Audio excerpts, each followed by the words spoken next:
a book I'm preparing called Letters to a Young Scientist. And I thought it'd be appropriate to present it on the basis that I have had extensive experience in teaching, counseling sciences across a broad array of fields.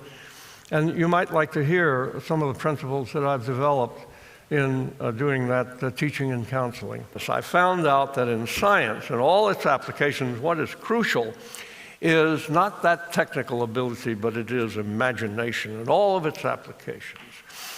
Consider the following principle, which I will modestly call Wilson's principle number 1.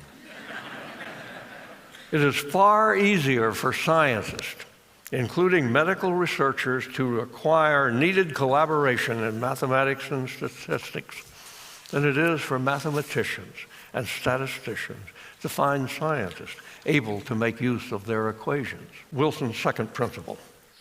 For every scientist, whether researcher, technician, teacher, manager, or businessman, working at any level of mathematical competence, there exists a discipline in science or medicine for which that level is enough to achieve excellence. In selecting a subject in which to conduct original research or to develop world-class expertise, take a part of the chosen discipline that is sparsely inhabited.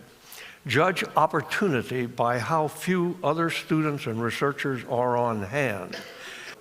But through it all, look for a way to break out, to find the field and subject not yet popular. There is the quickest way advances are likely to occur, as measured in discoveries per investigator per year. You may have heard the military dictum for the gathering of armies: march to the sound of the guns. In science, the exact opposite is the case: march away from the sound of the guns.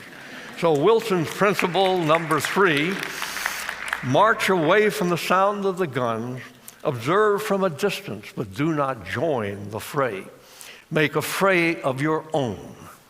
Once you have settled on a specialty and a profession you can love, and you've secured opportunity, your potential to succeed will be greatly enhanced if you study it enough to become an expert. Principle number 4.